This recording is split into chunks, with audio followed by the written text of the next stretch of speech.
I'd been lying in a bed at San Francisco General for over 2 weeks, and my own daughter, Emily, along with her husband, Daniel, had gone radio silent, busier than a presidential campaign team, and apparently too swamped to even make a phone call, let alone show up in person. Ironically, it was my widowed daughter in law, Claire, who was at the hospital every single day, shuttling back and forth between home and my room. She changed my bandages, brought meals, double checked the doctor's orders, and she never once forgot to have a cup of warm water ready, just the way I liked it. She didn't miss a beat. Hearts are made of flesh, not stone. I may be old and worn out, but kindness like that doesn't just fade into the background, it sticks. So that day, I made a decision. I set up a trust for my one and only house, listing Claire and my sweet granddaughter, Lily, as the sole beneficiaries.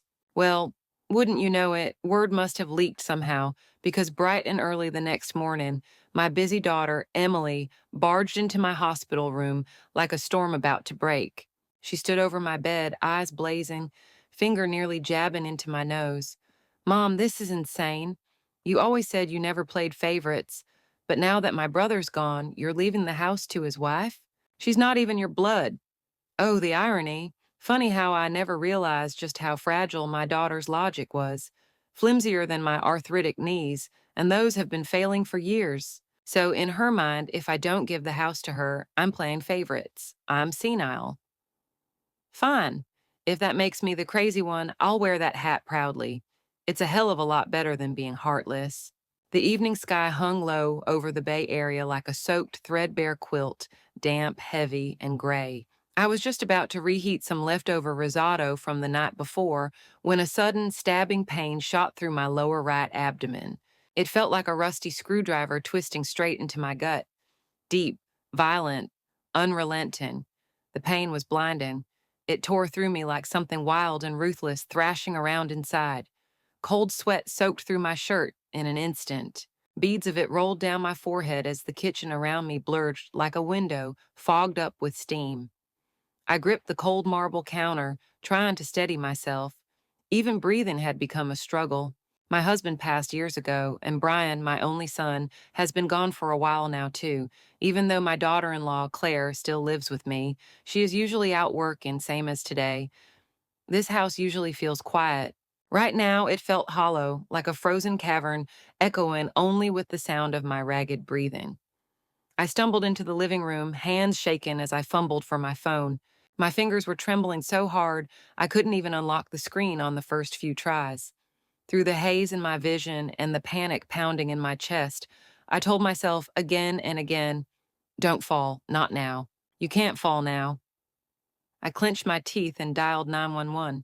The wail of the ambulance siren grew louder by the second, shrill and frantic, ripping through the stillness of the evening like a blade.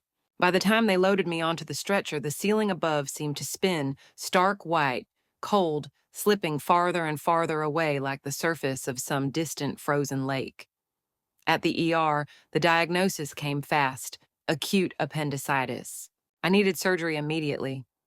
We'll need a family member's consent for the procedure, the doctor said through an N95 mask, his tone calm and clipped, not an ounce of emotion. And someone to be here post-op. Family. The first name that surfaced in my mind was Emily, my daughter, my baby girl, the one I raised single-handedly, the one I held above all else. I knew deep down she was unlikely to come through. But when you're at the edge like that, scared, hurting, you still reach for blood. I was lying on a temporary bed, the air stung with the sharp scent of disinfectant, pain twisting in my abdomen like barbed wire. I pressed the one number I could dial blindfolded, my hands still trembling. They say mothers cling to the hope that children will care for them in old age. But the truth is, when you're really on the floor and reaching out for someone who you call first says everything. The phone rang several times before she finally picked up. Mom? Emily's voice had a flicker of concern, but mostly it was rushed, distracted. I could hear keyboard clacking and someone calling her name in the background. What is it? I'm in the middle of a meeting. We've got a huge deadline today. I really can't step away. I swallowed the pain and tried to keep my voice steady. Emily, I'm in the hospital. My stomach is bad. They said it's appendicitis. They need to operate. They need your signature. There was a pause. I could almost picture her glancing at her watch, annoyed, calculating. Appendicitis? God, that's so sudden. I really can't leave right now, Mom. My boss is breathing fire today. Can't Daniel go? Where is he? A new chill swept through me, one that had nothing to do with fever. My voice cracked. You don't know? He's in San Jose. Business trip. He won't be back till next week. Oh, right, right. I totally forgot. I'm all over the place today. Well, just have the doctors do what they need to do. Use whatever meds are necessary. If anything's not covered, I'll wire the money. I swear I'll come by as soon as I can. Really? ASAP. What did that even mean to her anymore? One meeting led into another still. Her as soon as possible was like Schrodinger's cat, only alive when she remembered me, which, to be honest, wasn't often. I didn't have the strength to argue. The cold I felt now went deeper than any physical pain. Okay, I said quietly and hung up. My eyes burned. The monitor beside my bed beeped steadily, impassively. It sounded like it was saying the thing I didn't want to admit out loud. You're on your own. Who else could I count on if not Emily and Daniel? Out of nowhere, Claire's face came to mind. After Brian passed, she stayed, just her and little Lily, under this aging roof with me, a single mother holding it all together without a single complaint. Life wasn't easy, not by a long shot, but she never once made it my problem. We weren't exactly close, at least not in the way people expect family to be. From the outside, we probably looked more like two roommates, polite, separate, respectful of each other's space. Claire was quiet by nature, gentle, measured. She never wasted words, never made a fuss. Everything she did with quiet precision. But back in the year Brian died, I'd quietly taken a step most people didn't know about. It had dawned on me. If something ever went wrong in this house, if I ever really needed someone, Claire might be the only one I could rely on. So I signed a medical power of attorney, giving her the legal authority to make decisions on my behalf in an emergency. Because after all these years of living under the same roof, I'd come to see something clearly. Claire was the most capable, steady, and level-headed person I knew, far more dependable than my daughter or son-in-law ever were. Still, my hand hovered above her name in my contacts, hesitating. She had her own job, her own child to care for. Was it really fair to burden her with this? But the doctors were still waiting. The surgery couldn't be delayed any longer. I had no choice, so I called. My chest tightened as I waited, unsure what to even say, but the line barely rang once before she picked up. Martha, are you okay? You don't sound right. Her voice came through with a rush of concern, genuine, unmistakable. I froze for a beat. That reaction, it wasn't what I expected. I gave her the rundown, trying to stay calm, but I didn't even finish before she cut me off, her voice sharp with urgency. Martha, don't worry, I'm on my way. Text me the hospital name, department address, everything. I'll get Lily to Catherine's, then I'm coming straight to you. There was no hesitation, no sigh, no excuse, just action. When I hung up, something inside me stirred, a strange ache, part relief, part guilt, part warmth. It's not that I needed to lean on her, it's that I shouldn't have had to. This should have been Emily and Daniel's moment to step up. Funny how we always place our hope in the wrong people until reality shows up to correct us. Less than 40 minutes later, the ER door swung open. Claire rushed in, breathless, forehead damp with sweat. She'd clearly run the whole way. The moment her eyes met mine, me, pale and curled on the bed, her expression broke. Tears welled up. She hurried to my side, her voice trembling. Martha, how are you feeling? Are you still in pain? She bent down, took my freezing hand in both of hers. Her touch was warm, grounding. It was like something inside me let go all at once. The helplessness, the hurt, it almost spilled out in tears. Claire, you're here, I whispered. Voice raw and dry. She didn't waste time with comforting platitudes. She turned immediately to the doctors, got the details, checked the forms, and signed the consent papers with swift, confident strokes. Her signature was firm, precise, no hesitation, not one. She handled everything, coordinated with the nurses, confirmed my admission, paid the necessary fees, calm, efficient, like she'd trained her whole life for this moment. And there I was, helpless, childlike, just trying to stay awake. Claire wasn't just helping me, she caught me like a net, gentle but strong, ready to catch what was about to fall apart. Right before they wheeled me into surgery, she bent close and whispered into my ear, her hand still wrapped around mine, "Don't be scared, Martha. I'll be right here. You're going to be okay."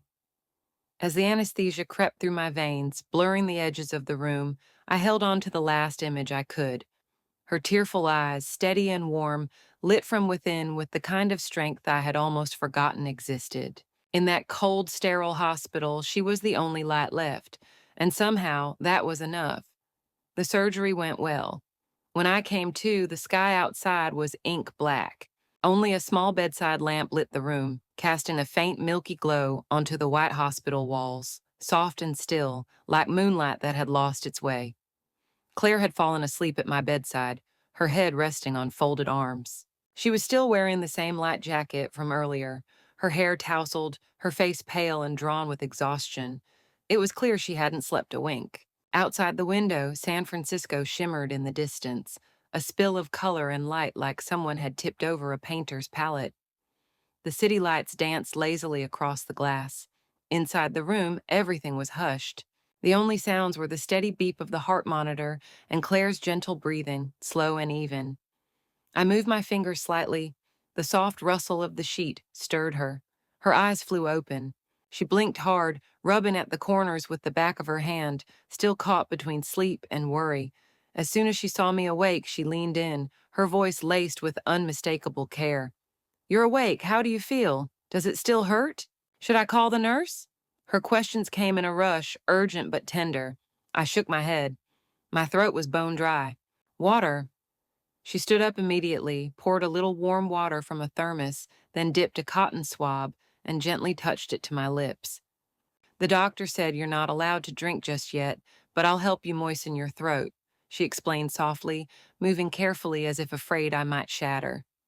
Looking at the deep shadows under her eyes, a strange ache swelled in my chest.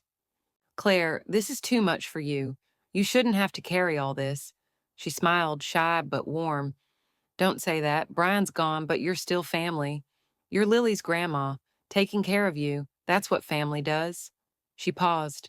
A flicker of sadness passed through her eyes, but it was quickly swallowed up by resolve. "The doctor said you'll be up and moving in a few more days. Just focus on getting better, okay?" She didn't mention Emily, not a word, and I didn't ask. Some things don't need to be said. Speaking them aloud would only turn quiet truths into awkward noise. Just then, the door creaked open. A small figure peeked in. "Lily!" The moment she spotted Claire, she whispered, "Mommy," then tiptoed to my bedside. Her big dark eyes looked up at me with shy concern. "Grandma, does it still hurt?" she asked gently. Claire wrapped an arm around her, whispering, "Grandma just had surgery. Let's keep our voices low so she can rest."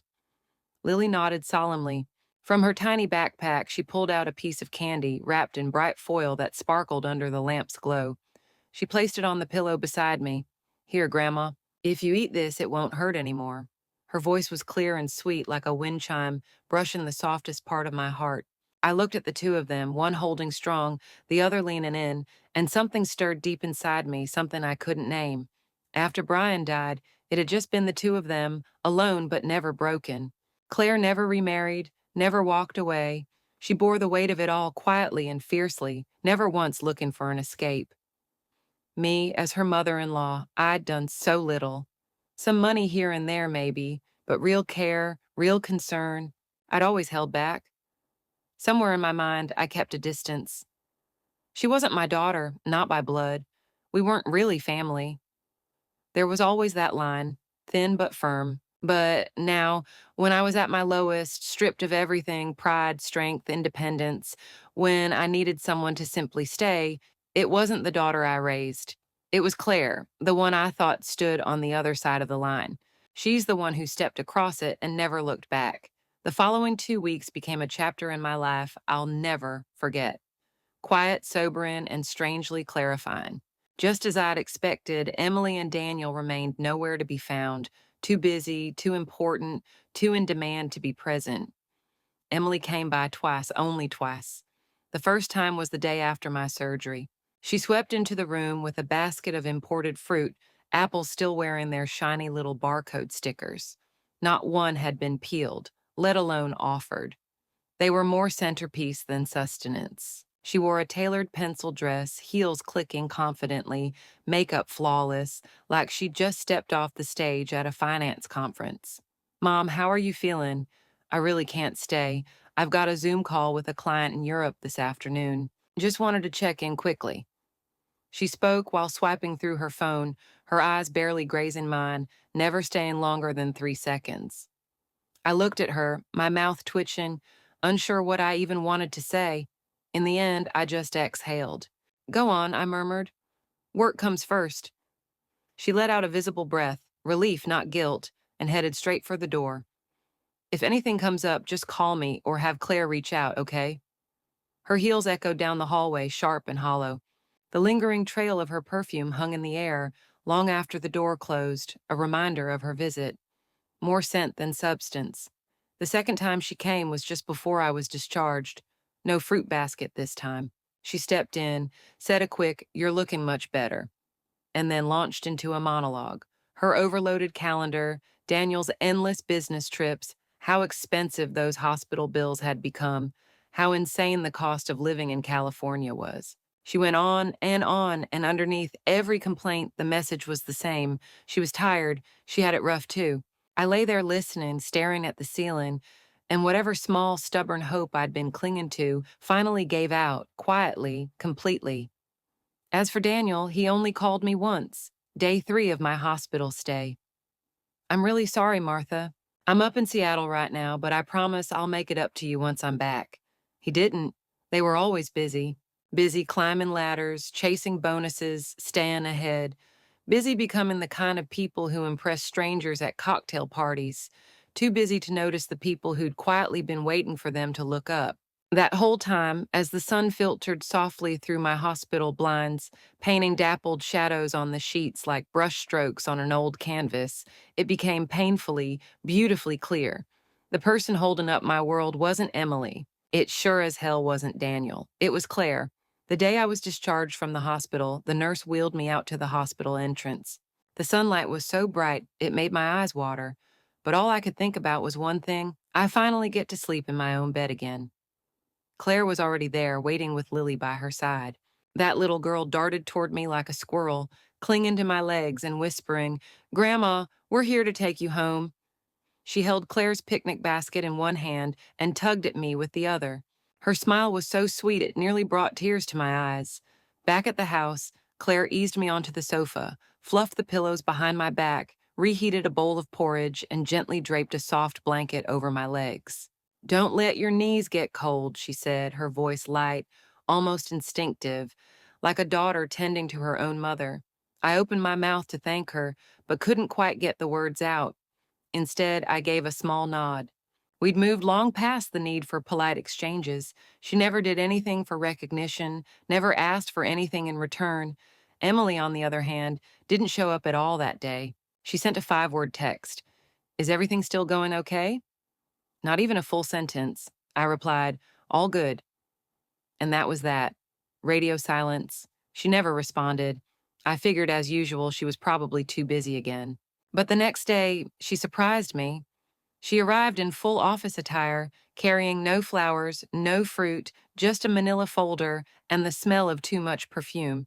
She sat down without so much as a pause and dove straight in, her tone brisker than a double-shot latte. "Mom, we need to talk about your finances. I really think it's time you draft a will and sort out the estate. We shouldn't wait until another health scare catches us off guard. You're still of sound mind right now. This is the best time to plan." She said it all without blinking, her tone that professional mix of calm authority and "this is for your own good." Before I could say a word, she was already flipping through color-coded charts, speaking like she was pitching a client, only this time the client was her own mother. And for a moment I sat there, just listening, hearing everything and feeling nothing. The air in the room turned cold, not from the temperature, but from the quiet clinical efficiency of it all. Just then, Claire walked in from the kitchen, carrying tea. She paused when she heard Emily's voice, about to turn and leave. "Claire, stay," I said. She stopped, surprised. I looked at Emily. My voice wasn't loud, but there was no uncertainty left in it. "I know you have ideas, you always do. You like planning things for people, for outcomes, but this time I'm not following your script. Emily raised an eyebrow, gave a dry smile. By script, you think I'm overstepping? I didn't answer that. I said simply, I think I have the right to decide what happens to my home, my life, and what I leave behind. And I don't think someone who's been absent all along gets to walk in at the end and hand me a checklist. Her eyes darkened like a glass of red wine, knocked over but not yet spilled, calm on the surface but something staining underneath. There we were, me on one side of an invisible wall, her on the other. We could see each other clearly, but the words, they no longer passed through. So this is about guilt? She asked, her voice sharp. You're saying I haven't done enough? I didn't reply. I didn't need to. She stood, gathering her folder. Fine, message received. I hope you don't regret this. And with that, she turned on her heel and walked out, each step of her heels striking the hardwood like a gavel. Judgment delivered, verdict rendered. The silence she left behind was louder than anything she'd said. The door shut. A beat passed. Then Lily peeked around the hallway corner, wide-eyed. Is she mad again? She asked in a whisper. Claire gently scooped her up. It's okay, sweetheart. Aunt Emily's just a little upset. She'll be better in a few days. That night, I sat by my bed with my old notebook spread across my lap, pages I'd flipped through a dozen times. And on the inside cover, I wrote something I never thought I would. I used to believe that love always finds its way back, but life has a way of waking you up. The ink was still wet when I closed the notebook. But inside, for the first time in a long while, I felt something close to peace. The street I lived on was quiet, neighborly in that way where no one got too close, but everyone noticed when someone ended up in the hospital or something big happened. People cared just enough to ask. About a week after I got home, Claire was pushing me in a wheelchair through the yard to get some sun. The light hit her shoulders, warm and gentle. I looked at her and realized she wasn't that polite, distant outsider anymore. That afternoon, our old neighbor Helen stopped by with a box of scones from the bakery. She wiped her hands on her jeans and grinned as she handed them over. We've all been saying, she chuckled. Your daughter must be real busy lately. We hardly saw her at the hospital. I smiled but didn't answer, just held my mug a little tighter, my fingertips cold against the ceramic. Helen went on, but your daughter-in-law's been really sweet and caring. No, just the other day, she brought cold medicine to Mrs. Patel next door, with Lily too. Sweet girl. I saw her always care about you and thought to myself, well, she's earned her place in this house. I nodded again, but it felt like someone had stuffed cotton in my throat. That one sentence, your daughter must be real busy, didn't sound cruel, but it lodged itself deep. After Helen left, I went inside and pulled out a stack of bills. Thought maybe Emily could help sort through them. I hesitated, then dialed her number. She picked up quickly, voice brisk. Mom, I'm on my way to the airport. Flying to Houston this afternoon. Can we make this fast? I hesitated. I wanted you to know the neighbors have been talking about us lately. There was a pause, then her voice turned sharp. And you couldn't stand up for me. You know how busy I am. Why do you let their gossip get to you? I opened my mouth, but said nothing. She hung up a moment later, and the air around me seemed to drop 10 degrees. That evening, an unexpected accident happened. Lily went missing after class. She didn't come home from school. Claire got the call from the teacher and froze mid-sentence, her phone nearly slipping from her hand. She didn't waste a second, grabbed her coat, and bolted shoeless out the door. I tried to stand, but she stopped me. Martha, please stay here. I'll find her, I promise. I stood at the door and watched her sprint down the driveway, her face pale and eyes wild with fear. My heart clenched so hard it felt like it might split in two. I picked up the phone and called Emily. Emily, Lily didn't come home. She went missing on her way back from school. Claire's out looking. She went quiet for a few beats, then said flatly, Aren't there cameras near the school? Just check the footage. Mom, this isn't something you need to call me about. And then she hung up. Just like that. I stood there holding the phone long after the call ended, my hand refusing to let go. A small thing, she'd called it. That was her niece, her brother's only child, but apparently not worth the inconvenience. That moment, something inside me broke, or maybe something finally cleared. I had never seen the truth more plainly. Claire came back just as the sky turned to dusk. She had Lily in her arms, clutching her tight, like she'd just pulled her out of a burning building. She went the wrong way, ended up in the opposite neighborhood from school. Claire's voice cracked, her face streaked with tears. I was so scared. I bent down, pulled Lily into a hug. "You're okay," I whispered. "You're okay, that's all that matters." That night, Claire didn't leave my doorway. She sat there silent, holding one of Lily's little hair clips in her fingers, eyes empty. "I didn't know what I'd do if I couldn't find her," she murmured. "I've never been so afraid in my life." I didn't say anything. I just went to my desk and unfolded the draft of the trust agreement I'd written and rewritten, torn and taped together too many times. I laid it out under the desk lamp, quiet, resolute. Emily isn't someone I can't rely on. She's someone who never intended to be relied on. But Claire never once made promises.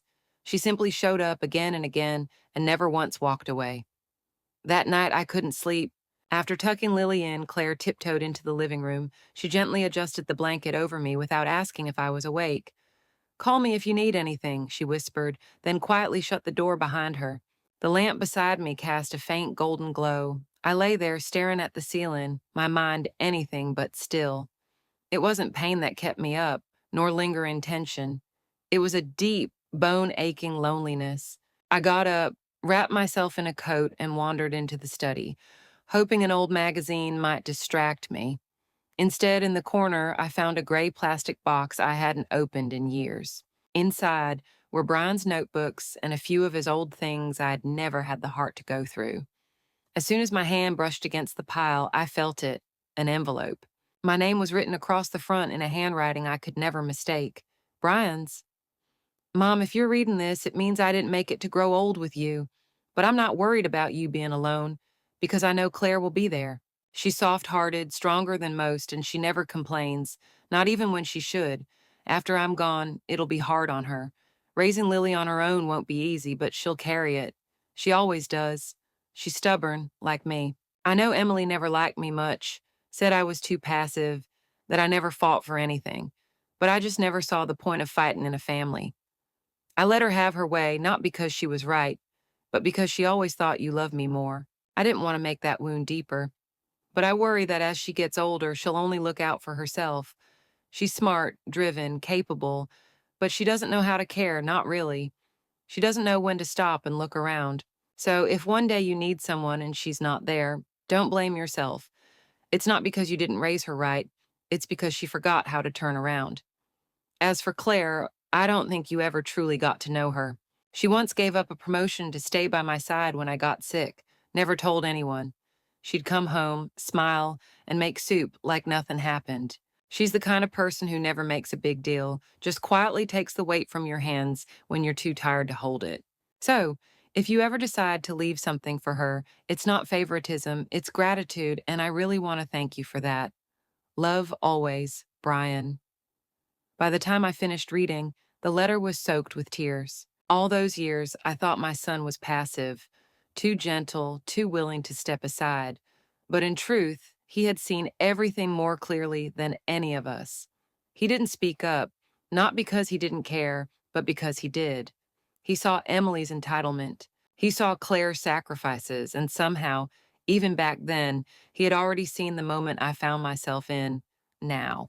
I clutched the letter with trembling fingers, memories flashing like lightning. Claire at the hospital, quietly offering me water. Claire sitting by my bed through the night, still in makeup, exhausted but present. Claire crying into Lily's hair after, finding her lost. Claire never once mentioning what she'd given up. Only doing, never demanding. And Emily with her eyes on her phone, giving me rehearsed concern. Emily calling me cruel for not giving her enough, as she requested. Emily's impatient expression every time she came to visit me reluctantly. Emily brushing off her niece's disappearance as nothing to bother her with. My heart, once folded neatly like that letter, had been slowly peeled open by everything life had laid bare, and I was done hesitating. The next morning, I called my old friend Janet. Before she retired, she'd been one of the best trust lawyers in the city, sharp, ethical, and someone I trusted with the truth. "Janet," I said, "I'm ready to move forward with the trust." There was a beat of silence on the other end. Then she said, "You finally made up your mind." I nodded, even though she couldn't see it. "I don't want to wait anymore. Life's too short. Some things, if you don't make them clear, you never get the chance." Later that day, I met her at her cozy little office downtown. She walked me through the beneficiaries, the property deeds, the third-party oversight details, everything I needed to know. I listened carefully, absorbing each word like a student preparing for the final exam of her life. When I signed, Claire didn't know. All she knew was that when I came home that evening, I was a little quieter than usual. My eyes may have been a little redder, too. She handed me a cup of tea, as she always did. I took it in both hands and said softly, "Thank you." She smiled, that same gentle, steady smile. And somehow I knew she understood everything, even without a single word being said. The trust had not even been finalized when the storm rolled in. I still don't know if someone at Janet's office let something slip or if Emily caught wind of it through one of her contacts in the legal world. Either way, she found out. She showed up unannounced that afternoon, her expression stripped clean of pretense. Not a hello, not a smile, just this: "I heard you put the house into a trust with Claire, listed as the beneficiary." I was sitting at the dining table, stirring my coffee in slow, steady circles. Claire was in the kitchen, packing Lily's lunch.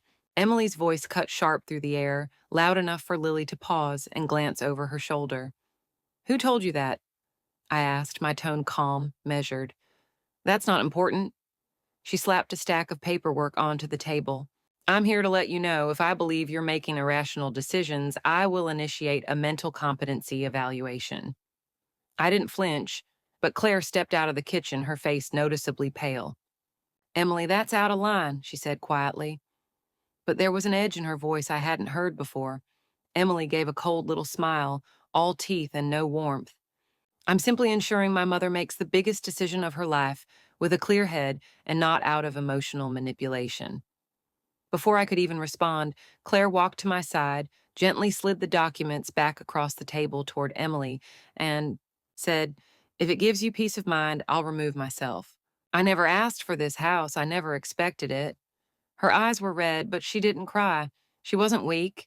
She simply refused to fight for something she didn't believe needed fighting over. In that moment, I saw it all clearly. Claire's quiet stepping back wasn't surrender, it was respect.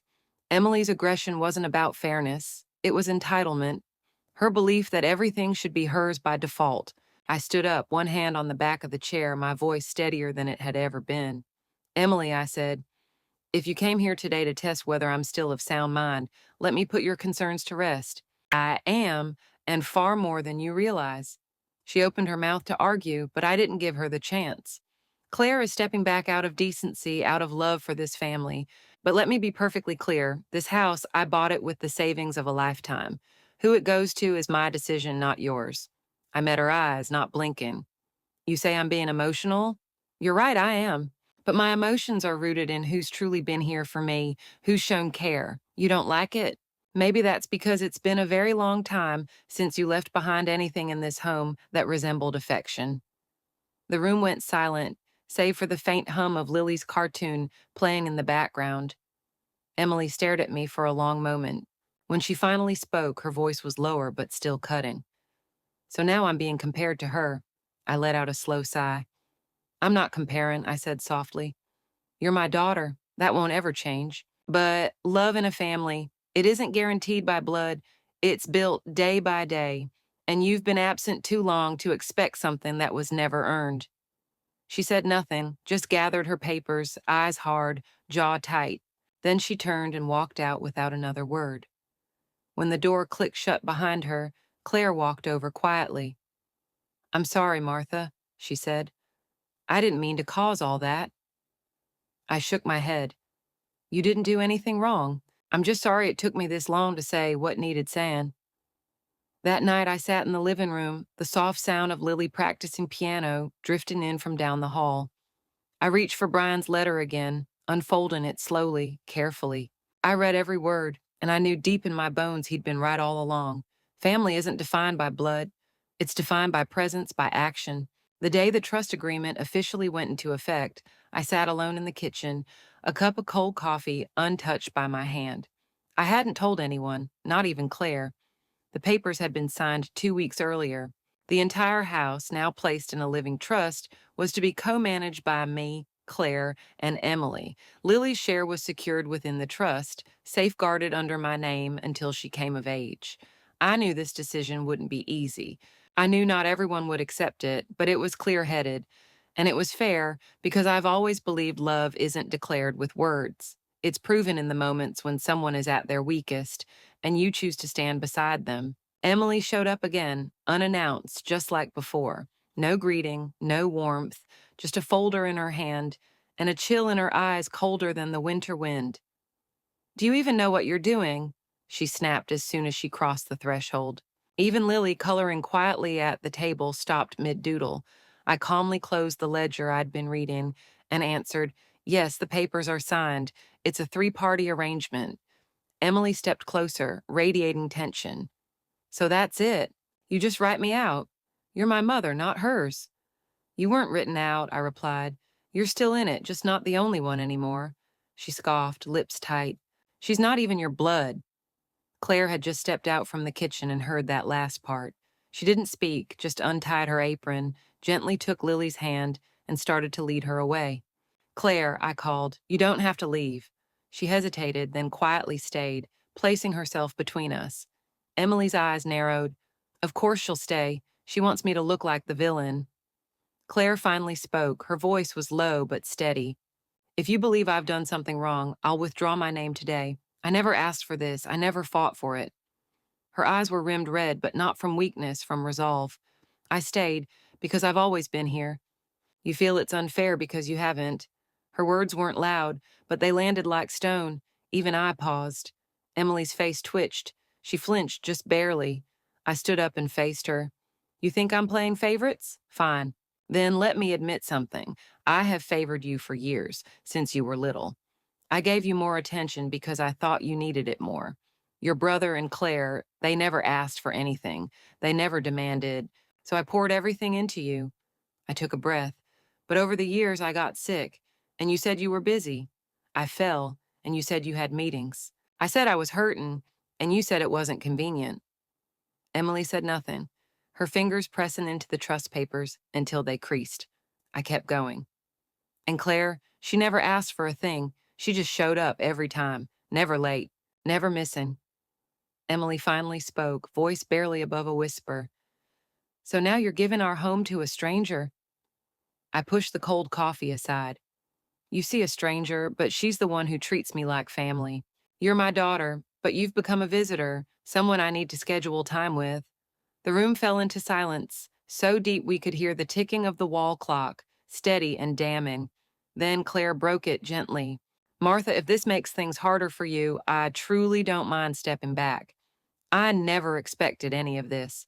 I turned to her, meeting her eyes fully for the first time, and said firmly, clearly, "No, you're not the one making this hard. I am because I waited too long. I'm making this decision not because of blood, but because of responsibility. You've carried this family, not my daughter, not my son-in-law, you." Emily lowered her gaze as if something in her head finally cracked. She didn't yell this time, didn't lash out. She stood still for a long while, then asked softly, "So, this is what family means to you now?" I nodded. "I want everyone in this house to understand. Love isn't inherited. It's earned through presence and care." Emily said nothing more. She slowly gathered the documents, slipped them back into her bag, and walked toward the door. At the threshold, she paused. I, I just need some time." The door clicked shut behind her. I didn't follow. That night, Claire sat at the edge of the sofa, quietly sewing one of Lily's doll dresses. She didn't look up when she asked, "Do you think maybe those things you said today were too harsh?" I shook my head. "No," I said. "They were just right. If she's going to wake up, it has to hurt a little first." I looked out the window at the full, calm moon overhead, and for the first time in my life, I felt light. As sometimes the only way to move forward is to finally stop carrying the past. Some time had passed when Lily's birthday arrived, and the day couldn't have been more perfect. The sun was warm, the skies were clear, and the house was filled with the kind of light you can't manufacture. That morning, Lily was bouncing through the living room in her socks, eyes wide with anticipation. Grandma, she asked, can we have a rainbow cake this year? I chuckled and nodded. As long as your mom agrees, we can do rainbow unicorn, whatever your heart desires. From the kitchen, Claire laughed. Unicorn might be a stretch, but I'll make it as colorful as I can. The house buzzed with warmth, and yet beneath the joy, there was still a faint emptiness, because we both knew Lily was quietly hoping Emily would come. A few days earlier, Claire had approached me gently. Martha, do you think we should invite Emily? I'd stayed silent for a long moment. Claire continued, no matter what's happened between you two, Lily still wants her there. She was right. Children don't keep score. They remember who helped blow out their candles, who appears in the family portraits they draw with crayon. So I dialed Emily's number. She picked up faster than I expected, almost like she'd been waiting for it. I didn't dance around it. Lily's birthday is Saturday afternoon. If you're free, come have some cake. There was a pause on the other end, then her voice, quiet but certain. I'll be there. The party was small, just a few neighborhood kids, one or two of Claire's coworkers, and my old friend Helen from before. Retirement. Claire had decorated the place with cheerful banners and soft balloons. Lily wore a white tulle dress and a rainbow barrette in her hair. She spent half the morning practicing her wish speech. Emily arrived about 30 minutes after things started. She came in quietly, dressed simply in a beige sweater and jeans, carrying a gift bag that was clearly not a last-minute purchase. She lingered in the doorway, a little unsure. Am I late? Claire stepped forward and took the gift, her tone kind, neutral. Right on time. The moment Lily saw her, she lit up like the candles on her cake. Aunt Emily, you came. She ran to her and wrapped both arms around her waist like a koala on a tree. Emily knelt down, smiling softly. Happy birthday, little one. She held out the gift. I heard you like puzzles. This one's a space adventure edition. Lily squealed with joy and bounced off to show her friends. Watching them, something caught in my throat. It wasn't pain, not quite. It was that strange tenderness that comes when something distant finally starts to inch closer again. Later, when we gathered around to sing Happy Birthday, Emily sat across from me. Our eyes met a few times. No words. As cake was served and the noise of conversation picked up, she came over holding her plate. So, the cake okay? I smiled. Better than that one you tried to bake when you were 10. She laughed, really laughed. I put in half a cup of salt instead of sugar. You still ate a bite. Well, I said, you were my daughter. Still are. We didn't say more than that, but somehow the air between us felt lighter than it had in years. As the afternoon wore down, Claire gathered everyone for a group photo in the backyard under the big oak tree. Lily stood in the center, arms stretched wide like she wanted to wrap the whole world in a hug. Emily stood to my right, Claire on my left.